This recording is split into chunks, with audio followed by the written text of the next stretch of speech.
জীবনে আমি প্রথম শিবরাত্রির উপোস করলাম এবং শিব পুজো করলাম। কেন? চলো ভিডিওটা স্টার্ট করি। তো hello guys, good morning, welcome back to my channel. তো আশা করি তোমরা সবাই ভালো আছো এবং আমিও খুব ভালো আছি।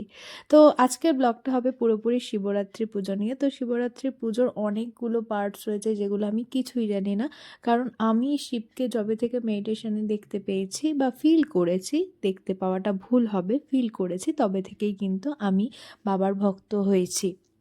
তো আশা করি তোমরা অনেকেই জানো বাবাকে ফিল করা সেটাও কিন্তু একটা সাধনা। তো আমি যোগা করি, যোগাও একটা সাধনার মধ্যে পড়ে। তো যোগের মধ্যে দিয়ে, মেডিটেশনের মধ্যে দিয়ে যখন তুমি সাধনায় যাবে তবেই কিন্তু তুমি তোমার আধ্যাত্মিক দেবতা বা তুমি যাকে মানো ডেফিনেটলি তুমি তাকে ফিল করতে পারবে এবং তুমি তার আরাধ্য হয়ে যাবে। তো আমি শিবরাত্রির প্রথম করেছিলাম এবং আমি অত কিছু রিচুয়াল জানি না, কিন্তু আমি এটাই জানি যে 4টে প্রহর হয় এবং সেটাই আমি এই প্রথম মেনে করেছি সকালবেলা একদম ভোরবেলা অবধি। আর পড়েছিল তো সন্ধেবেলা থেকে একদম 4:30-5টার সময় আমি কিন্তু নির্জলা উপোস ছিলাম। আমি জানি না যে এর মাহাত্ম্য কী আছে বা কী নেই।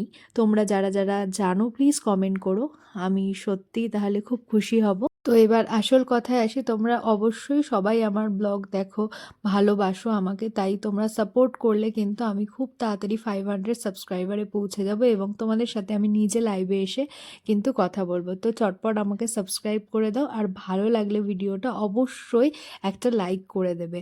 অবশ্যই এটা একটা সত্যি কথা, আমরা সবাই কিন্তু দেবতাদের আলাদা আলাদাভাবে পুজো করি, কিন্তু আমরা সবাই মানে ঈশ্বর একটাই, তার আরাধ্য সমস্ত কিছু কিন্তু একটাই। আমরা মনে প্রাণে শুধু পজিটিভ এনার্জিটাকে ফিল করতে চাই এবং এই ঠাকুরের পুজোর দ্বারা তাদের সাথে কিন্তু আমরা নিজের আত্মার সাথে পরমাত্মার মিলন ঘটিয়ে নিজেদেরকে একটা পজিটিভ এনার্জি রিপ্রেজেন্ট করি, আর কিছুই না। তো আমি তোমাদের সাথে পুরো প্রসেস কিভাবে পুজো হয় আমি একটা একটা করে দেখিয়ে ভিডিওতে তোমাদের সাথে শেয়ার করলাম। তোমরাও হয়তো এর থেকেও ভালোভাবে হয়তো পুজো করেছো, বাট এটা আমার ফার্স্ট টাইম। যদি কিছু ভুল হয় তোমরা কিন্তু আমাকে অবশ্যই কমেন্ট করে জানাতে পারো। আর সত্যি কথা বলতে কি, আমি আমার কাজের প্রেশারে একদমই ব্লগ আপলোড করতে পারছি না। নেক্সট ব্লগ কি দেখতে চাও চটপট কমেন্ট